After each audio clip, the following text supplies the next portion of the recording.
बिस्मिल्लाहिर्रहमानिर्रहीम। अस्सलाम वालेकुम नाजरीन, मैं हूं जीएम जमाली और आप देख रहे हैं डिजिटल के सबसे बड़े चैनल न्यूज़ पाकिस्तान का प्रोग्राम ए टू जी। नाजरीन, बलूचिस्तान में होने वाले दहशतगर्द हमलों की आलमी सतह पर मजम्मत की जा रही है। अमेरिका, चीन, रूस, बरतानिया, सऊदी अरब, टर्किया, यूएई समेत दीगर ममालिक ने इन हमलों की शदीद अल्फाज में मजम्मत की है। अमेरिकी नाज़िमुल उमूर नेटली बेकर का कहना है कि बलूचिस्तान में फितनतुल हिंदुस्तान के हमलों की शदीद मजम्मत करते हैं। अमेरिका पाकिस्तान के साथ यकजहती में शरीक है।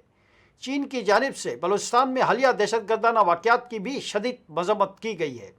कीमती जानों के ज़िया पर दुख और लवाहिकीन से दिली हमदर्दी का इजहार किया गया है। चीन ने कहा है कि हर किस्म की दहशतगर्दी की मुखालफत करते हैं। अमन, इस्तेहकाम और अवाम के तहफ़्फ़ुज़ के लिए पाकिस्तान की मुकम्मल हिमायत जारी रखेंगे।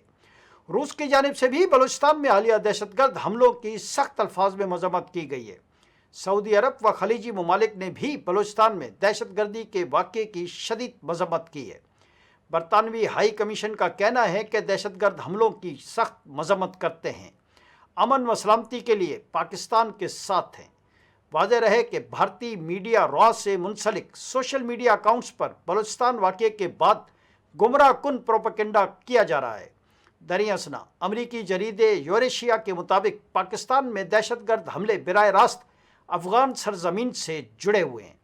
अमरीकी जरीदे में कहा गया है कि अक़वाम मुत्तहिदा के मुताबिक तालिबान के दावे काबिल एतमाद नहीं। अफ़गानिस्तान में 20 से ज़ायद दहशतगर्द गिरोह सलामती उमूर के दावे बेनकाब करने के लिए काफ़ी हैं। अमरीकी जरीदे का कहना है कि वर्ल्ड बैंक के मुताबिक अफ़गानिस्तान की मईशत बका की बुनियाद पर चल रही है। अफ़गानिस्तान में ब्रांडिंग और हकीकत के दरमियान सबसे बड़ा खिला हुक्मरानी का है। वाज़ेह रहे कि गुज़िश्ता दिनों आलमी जरीदे यूरेशिया रिव्यू ने सरहद पार दहशतगर्दी पर पाकिस्तान के मौक़िफ़ की तायद करते हुए अफ़गान तालिबान को आलमी सिक्योरिटी के लिए ख़तरा करार दिया था। यूरेशिया रिव्यू और अक़वाम मुत्तहिदा की रिपोर्ट्स में कहा गया था कि अफ़गानिस्तान में अल-कायदा, टीटीपी समेत 20 से ज़ायद दहशतगर्द तंजीमें सरगर्म हैं। बलूचिस्तान में दहशतगर्दी से मुतल्लिक़ करारदाद कौमी असम्बली में पेश कर दी गई। कौमी असम्बली में पेश की गई करारदाद में शोहदा और ज़ख्मियों के अहले खाना से ताज़ियत का इजहार किया गया है।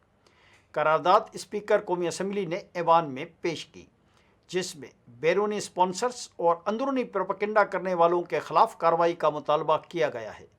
स्पीकर ने अराकीन से करारदाद के हक़ और मुखालफत में राय तलब कर ली। अपोजिशन लीडर महमूद खान अचकज़ई ने एतराज़ किया कि इस करारदाद के आगाज़ में हर सूबे के वसाइल इसके अवाम के होने चाहिए। वफाकी वज़ीर तारिक फ़ज़ल चौधरी ने कहा कि हमें कोई एतराज़ नहीं है, हमें मुश्तरका पैगाम देना चाहिए। नूर आलम खान का कहना था कि इस करारदाद में खैबर पख्तूनख्वा को भी शामिल करें। दहशतगर्दी केपी में भी सबसे ज़्यादा हो रही है। दहशतगर्दी की हर किस्म के ख़िलाफ़ बोलना होगा। शहर कामरान ने कहा कि टीटीपी और हिंदुस्तान के इत्तेहाद को सामने रखें तो ये एक मुनज़्ज़म हमला था। फ़ौज और सिक्योरिटी फोर्सेस को खराज तहसीन पेश करते हैं कि उन्होंने इस हमले को नाकाम बनाया। इस मौके पर रुकन असम्बली आलिया कामरान ने बलूचिस्तान के मसले को बातचीत से हल करने का मशवरा भी दिया। कौमी असम्बली के इजलास में इज़हार ख्याल करते हुए उन्होंने कहा कि 177 दहशतगर्द मारे गए हैं। ये भी बताया जाए कि क्या 12 या 14 अजला उनके कंट्रोल में है। उनका कहना था कि खुदा के लिए बलूचिस्तान के बच्चों को बचाएं, बातचीत से मसाइल हल कीजिए।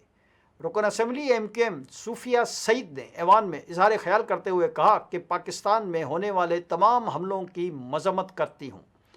सवाल किया गया कि हमारे इदारे देर से क्यों पहुँचते हैं, क्या ये देखभाल हमारी ज़िम्मेदारी नहीं? इसके लिए मौसर बल्दियाती इदारों की ज़रूरत है। जी नाज़रीन, दूसरी जानिब अमरीकी सदर डोनाल्ड ट्रंप ने भारतीय वज़ीर-ए-आज़म नरेंद्र मोदी से टेलीफोनिक गुफ्तगू के बाद सोशल मीडिया पर अपना बयान जारी कर दिया। अमेरिकी सदर डोनाल्ड ट्रंप ने कहा है कि भारत के साथ तिजारती मुआहदे पर इत्तफाक हो गया है। अपने बयान में उनका कहना था कि रूसी तेल की ख़रीदारी रोकने, अमेरिका और वेनेज़ुएला से तेल ख़रीदारी में इजाफे पर भी इत्तफाक हो गया। انہوں نے کہا کہ وزیر اعظم نریندر مودی کی درخواست پر اور ان کے ساتھ دوستی و احترام کی وجہ سے امریکہ اور بھارت کے درمیان تجارتی معاہدے پر اتفاق ہو گیا ہے جو فوری طور پر نافذ العمل ہوگا۔ امریکی صدر کا یہ بھی کہنا تھا کہ امریکہ بھارت پر لگایا گیا باہمی ٹیرف 25% سے کم کر کے 18% تک لے جائے گا۔ ڈونلڈ ٹرمپ نے مزید کہا کہ مودی نے $500 ارب سے زائد کی امریکی توانائی، ٹیکنالوجی، زرعی اور دیگر مصنوعات خریدنے کا بھی عہد کیا ہے۔ بھارتی وزیر اعظم نریندر مودی نے ٹیرف میں کمی پر صدر ڈونلڈ ٹرمپ کا شکریہ کا پیغام دیا ہے۔ سوشل میڈیا پر بیان میں کہا کہ خوش ہوں کہ بھارتی مصنوعات پر ٹیرف کم کر کے 18% کر دیا گیا ہے۔ اس شاندار اعلان پر بھارتی عوام کی طرف سے بھی صدر ڈونلڈ ٹرمپ کا بے حد مشکور ہوں۔ جی ناظرین، دوسری جانب ایرانی صدر مسعود پزشکیان نے امریکہ سے جوہری مذاکرات شروع کرنے کی ہدایت دینے کی تصدیق کر دی ہے۔ خبر ایجنسی کے مطابق ایرانی صدر مسعود پزشکیان کا کہنا ہے کہ وزیر خارجہ کو امریکہ کے ساتھ مذاکرات کی ہدایت دی ہے۔ انہوں نے کہا ہے کہ علاقائی دوست حکومتوں کی درخواستوں کے تناظر میں ڈونلڈ ٹرمپ کی مذاکراتی تجویز پر مثبت جواب کا کہا ہے۔ ایران نے زور دیا ہے کہ دھمکیوں، غیر معقول مطالبات سے پاک ماحول میں منصفانہ اور برابری کی بنیاد پر مذاکرات کیے جائیں۔ آج کے لیے اتنا ہی۔ اگلے پروگرام تک کے لیے اپنے میزبان جی ایم جمالی کو اجازت دیجیے۔ اللہ حافظ۔